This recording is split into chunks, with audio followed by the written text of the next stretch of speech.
Vice ganda na mahiya ng isa sa mga contestants sa segment ng noontime show nila na It's Showtime. Hihingi daw ng sorry? Ano nga ba ang nangyari? Tara na't pag-usapan natin.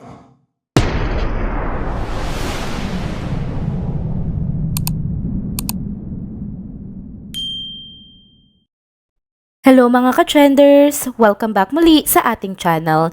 Kung bago pa lamang kayo dito, huwag nang kalimutang mag-like, mag-subscribe, at i-hit na din po ang bell notification para lagi kayong updated sa mga balitang trending at napapanahon. Naakusuhan nga si Vice Ganda na double standard daw di umano ito dahil sa nangyaring pamamahiya niya sa isa sa mga contestant ng programa ng It's Showtime sa segment ng Especially For You. Naging controversial ang nangyari sa segment ng Especially For You ng It's Showtime dahil binigyan ni Vice Ganda ng komento ang isa sa mga contestant na maaaring ikinainsulto nga nito. Ang kontrobersyang ito ay lumaganap sa social media at marami na ring netizens ang nagpahayag ng kanilang saloobin patungkol dito. Sa naganap na Especially For You nitong nagdaang May 31 episode ay sumalang si Christine upang maghanap ng bagong makikilala o makakadate at isa nga dito ay si Axel na pagpipilian niya ngunit hindi ito ang kanyang napili. Sa bandang huli ay magbibigay si Axel ng huling mensahe para kay Christine matapos nga na hindi siya mapili nito ngunit bago pa man nagsalita si Axel ay apir ito kay Christine, inilapit ang mukha sa mukha nito na animoy hahalikan niya si Christine. Hindi nga ito nagustuhan ni Vice Ganda at sinabing, "Oy, hindi pwede yun. That's bad. Don't do that. You ask for permission. Alam mo bang pwede kang mademanda sa ginagawa mo? Don't do that. Hindi ka pwedeng biglang nagnanakaw ng halik." Ilang araw nga makalipas ang episode ay naglabas ng statement si Christine sa TikTok at sinabing hindi naman umano siya nabastusan sa ginawa sa kanya ni Axel. Paliwanag pa niya na nagulat lamang siya noong una pero ang tunay umanong nais gawin ni Axel ay tapikin siya sa braso at hindi naman halikan. Si Axel naman din po ay naglabas din ng video kung saan pinaliwanag niya na hindi talaga pagnanakaw ng halik ang intensyon niya kundi bro code lamang. Sabi niya tatapikin niya daw lamang di umano ang balikat ni Christine pero nagulat na lang siya nang sinasaway na siya ni Vice at ng iba pang host at may mga reaksyon na din umano ang mga live audience. Inamin niya na siya nga ay napahiya at gusto niyang mag-walk out ng mga panahong yon pero napag-isip-isip niya na mag-sorry na lamang. Sa Twitter account naman ay binahagi ng host na si Vice Ganda ang kanyang reaksyon tungkol dito at sinabi niya na hihingi umano siya ang paumanhin kay Axel kung ganun ang totoo. Sabi niya sa tweet niya, "Sorry na, mali ang reaction ko. Ang dating kasi sa akin at sa ibang nandun na-off si girl na sinunggaban siya ng halik and I thought na she felt violated. Since hindi naman pala, I will apologize to the guy." Hindi naman din nakaligtas sa memorya ng mga manonood ang nangyari nung araw bago mangyari itong pamamahiya di umano ni Vice Ganda sa naturang contestant.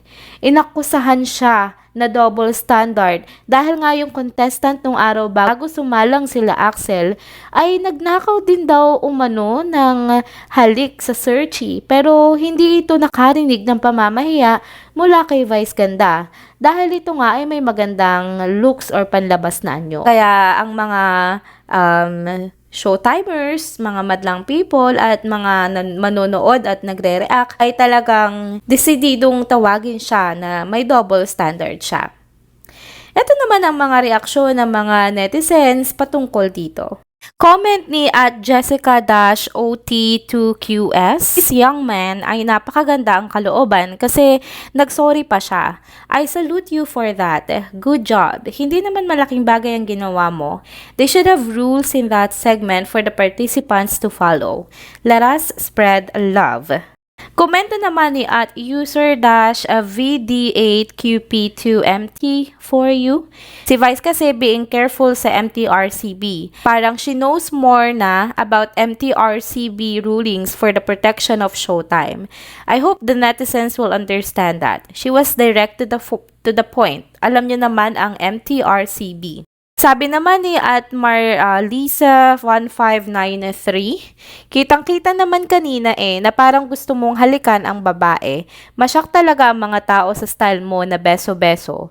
Kaya mag-ingat ka kung sasali ka ng ganyan. Kasi kapag humalik ang lalaki sa contest ng ganun, nagpapaalam din naman sila sa babae. Lagi ko nakikita ang show na Showtime.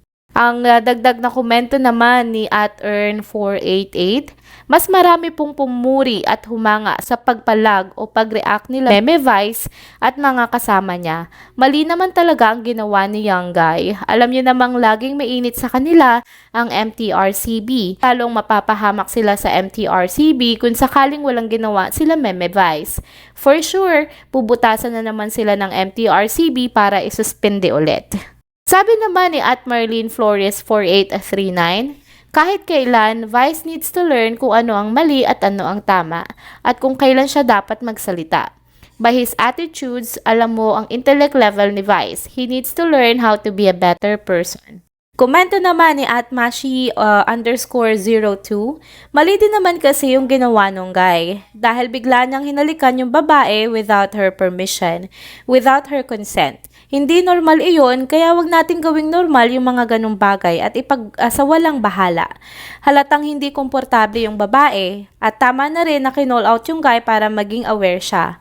Kung hindi pa napagsabihan, hindi pa magsusorry. If you think Vice is being rude, think about what the guy also did. Ang komento naman ni Jessica OT2QS, kung may rules ang It's a Showtime na no kissing and hugging sa mga sumali ng especially, so be it. Hindi naman malaking bagay yung ginawa ng contestant. Sabihan ng mga contestants sa rules and Vice must be joking about it. Hindi big deal ang ginawa ni young man. Sabi naman ni Dr. Kangard 8110, a day before the kissing incident, may isang gwapong searchy din na nanghalik sa searcher pero walang ganong reaction si Vice. Parang na double standard ako dun sa part na yan. Just my thought. That's it mga ka-trenders, dito na po nagtatapos ang ating isa na namang trending video update. Salamat sa pagsama sa akin hanggang sa dulo ng video na ito. Pero bago kayo umalis, huwag niyo pong kalimutang mag-like, mag-subscribe at i-hit na din po ang bell notification para lagi kayong updated sa mga balitang trending at napapanahon. See you on my next one. Paalam!